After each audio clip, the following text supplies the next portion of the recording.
Hi, everybody. Thanks for tuning in to Raw Devotionals. Ready and willing to serve the Lord. I'm Johnny Raw. We're going to continue with part two of Good Things Come to Those Who Wait. We're doing Freedom Fridays, where we talk about areas in our lives that we may have struggles with or challenges with, that we may need freedom with.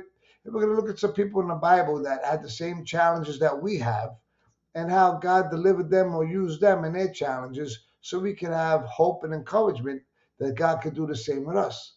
Last week I spoke about being impulsive in part one. And I spoke about King Saul, how he was supposed to wait for Samuel for a certain day to bless him before he went into battle. And Samuel came on the day he was supposed to come, but he wasn't there, at 6 a.m. roll call for breakfast or lunchtime. He came later in the day. And Saul began to look at his situation, and he began to look at the storm and everything that was going on around him. And he began to panic, basically, took matters into his own hands, and did what he wasn't supposed to do. He did a sacrifice to the Lord on his own, which he had no authority to do. Samuel shows up and tells him, you just did a foolish thing. You should have just waited a little bit longer. Here I am. God's timing is perfect. It's always perfect. And it's not always going to be on our timing. Because he ran ahead of God's timing, and it wasn't the first time. Saul also, when he would listen to things that Samuel would tell him, he may have done it haphazardly or halfway through. He didn't, he always used his own understanding and reasoning and tweaked whatever God told him to do it his way. So now Samuel's telling him, because you keep doing this, God's going to take your kingdom from you and give it to a man after his own heart. That's going to listen to him, have a heart for him, and fear him. And that man is going to be King David. Okay? But David's not king yet. Now David is about to, in his own life, he's going to slay Goliath, and he's going to actually get an opportunity to be in the throne. Because as a result of killing Goliath, he married Saul's daughter. That was his reward. So now he's in the palace. God's got him in the palace now. And Saul looks at David and he sees this guy could be my competition. This could be the guy that Samuel was talking about that's going to take my throne. The people like him. He's young, he's good looking, he's brave. He has all the qualifications. So what does Saul do? He tries to kill him. Okay, he throws a javelin at him to try to kill him, a spear at him to try to kill him. And it forces David to run into the wilderness to basically go into hiding because Saul's not going to give up his throne easily. And he takes 3,000 men with him, Saul, to hunt and pursue David. Now, while David's hiding in a cave, Saul happens to enter that exact same cave to relieve himself, basically to go to the bathroom. David's in the back of the cave with his men, and they see Saul because their eyes are adjusted to the darkness. Saul doesn't see David. He doesn't even know David's in there. So when this happens, we're going to see in 1 Samuel 24:4-7 how David reacts when he sees King Saul, his pursuer, his enemy in the cave. It says in verse 4, the men said to David, David's men said, this is the day the Lord spoke of when he said to you, I will give your enemies into your hands and for you to deal with as you wish. Then David, thinking, all right, it's possible, it seems reasonable, crept up unnoticed and cut off a corner of Saul's robe, basically while he was relieving himself. But afterward, David was conscience-stricken for having to cut the corner of the robe.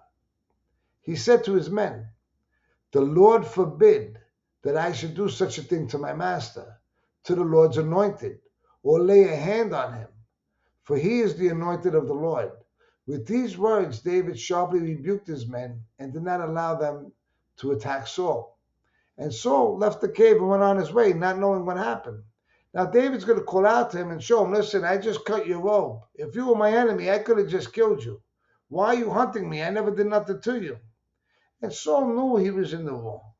And he says, oh, David, you're a better man than me. You're going to be a great king one day. But yet, he was still pursuing David. Okay? Now, David knew that he couldn't trust Saul, and he was still in hiding. And Saul now takes his 3,000 men, and they end up going to a camp, and they park their tent for the night, and they basically go there and sleep. Sometimes, although people can have good intentions, okay, friends, family, whatever, they look at a situation and want to give us advice because it looks cut and dry. You're praying for this, you're praying for an apple, and you're standing in front of an apple tree. What else do you need? I mean, it's the answer to your prayer. But sometimes, opportunities that we come across, they may look like they're from God, but they're not every opportunity is from God just because it seems too good to be true. 1 John 4, verse 1 tells us we need to test the spirits because there could be the devil trying to deceive us. Proverbs 3 tells us not to lean on our own understanding. If David leaned on his own understanding, he would say, yeah, Saul's right here. Let me just kill him and take the throne. But what happened? He cut a piece of cloth and he was conscience stricken. He felt convicted. This man was put in place by God. He's God's anointed. I don't have the right to take him out. Let God take him out. And at that point, I'll know it's God's will and God will hand me the throne. I don't need to do anything, is basically what he's thinking. That's what his convictions are telling him. That's the litmus test, is when we look at a situation and we see an answer, does it line up with God's word? Do we have a peace about it? We need to just wait on the Lord sometimes and pray about it and say, God, is this coming from you? Because the devil comes like an angel in light, and he could try to deceive us and to think it's something's of God when it's really not. And that's why David told his men, I will not cut down God's anointed. Okay? And we're going to see now, David has a second opportunity to kill Saul, and he doesn't take it. Now, this may sound foolish, like I said, to the average person, but God uses the foolish things of the world to confound the wise. We're going to see now that, like I said, Saul's men were sleeping. They set up a camp. David had spies following him. They reported to David that they were sleeping, so David goes down to see them. They're all sleeping now. He could basically kill Saul in his sleep, okay? He has Abishai, who's his nephew and one of his military leaders, at his side. And in 1 Samuel now in chapter 26, verse 8, Abishai says to David, today God has delivered your enemy into your hands. Now let me pin him to the ground with one thrust of the spear. I won't strike him twice. In other words, one shot is all I need. I won't need two. But David said to Abishai, don't destroy him. Who can lay a hand on the Lord's anointed and be guiltless? As surely as the Lord lives, he said, the Lord himself will strike him down, or his time will come, or he will go into battle and perish. But the Lord forbid that I should lay my hand on the Lord's anointed one. Okay? David said, listen, sooner or later, natural causes, he's going to die. He's not going to live forever. Maybe he'll go into battle and he'll die in battle. Or maybe God will just strike him now with a bolt of lightning or whatever. But either which way, it's not going to be by my hand. And in the end, God does strike Saul down in battle, okay? And the door opened for David to walk right on the throne of Israel, okay? And he didn't have to do it. David waited on God's timing. He was patient. He trusted in the Lord. He feared in the Lord. And as a result, he received God's blessing. Why was David able to be patient and Saul was not able to be patient and wait on the Lord? It's because, like I said, David feared the Lord. It tells us in Proverbs 1, the fear of the Lord is the beginning of wisdom, is the beginning of knowledge, okay? But a fool despises instruction. David's fear of the Lord came from him having a sense of being in awe of God's power, respecting God's will over his own will. And that's the one that gets us all, because we all want what we want. We want it our way. We live in a Burger King world. We want things our way, the way we want it, and when we want it, and how we want it. And we do whatever it takes to get it. But David, he may have wanted to kill Saul. and get this thing over with.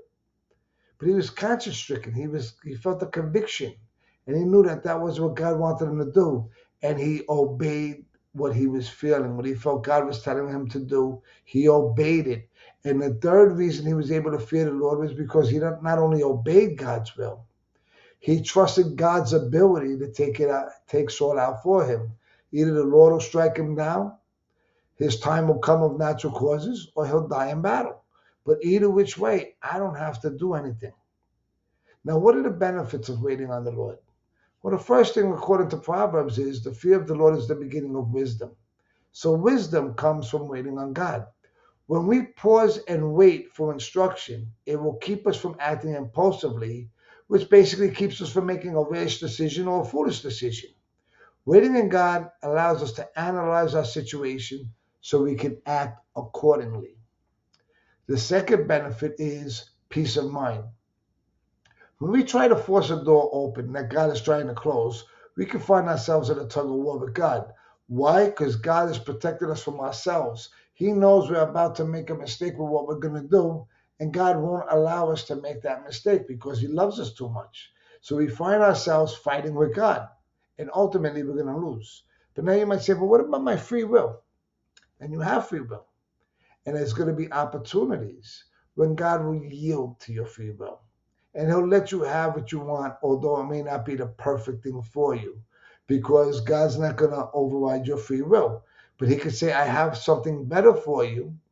My ordained will is going to be a lot better for what you want, but I will allow you to have permissible will, and I will let you have it. But the problem with the permissible will is it will always be second best to what God has for us. And it may come with challenges that God doesn't want us or never intended for us to have. And we bring these things on ourselves, okay? The third and final thing we get from waiting on God's timing will always be victory. Proverbs 16:3 tells us, commit your work to the Lord and your plans will be established. Whatever you do, seek God before you do it and put it in God's hands, and your plans will be established because God will direct your steps. Does that mean you're going to succeed at everything you do because you seek God? No, not literally. But here's what you will succeed at. You can succeed in not making a mistake, because if God closes that door, or it doesn't open, or God puts it on your heart that you shouldn't do it, He's protecting you from making a mistake. We all look at rejection as a bad thing, but I heard somebody say once, and it's so true, rejection is God's protection. If things don't work out, if we're praying about something and it doesn't happen the way we expect it to happen, it's okay, because God is protecting us. It may not happen overnight what we're asking for. It may not happen the way we expect or with who we expect it to happen with. But if we're waiting on God and follow the Holy Spirit's convictions, we're going to have victory. I close in the words of Paul the Apostle when he writes to encourage the Corinthian church. In 1 Corinthians 2:9, he tells them, no eye has seen, no ear has heard, and nor the heart of man imagined what God has prepared for those who love Him. David waited on God, and God raised him up to be the king of Israel. God has blessings for all of us, okay? God has desires for all of us that we cannot even imagine, okay? But we need to wait for God's timing, because God may be preparing the blessing, or whatever the case may be, the timing, the situation, whatever it is. But God has great things for you in your life. Just be patient, trust God, wait on God, pray to the Lord, and fear the Lord, and allow God's timing to come into play, and you will have victory. Thanks for tuning in, and may God bless you.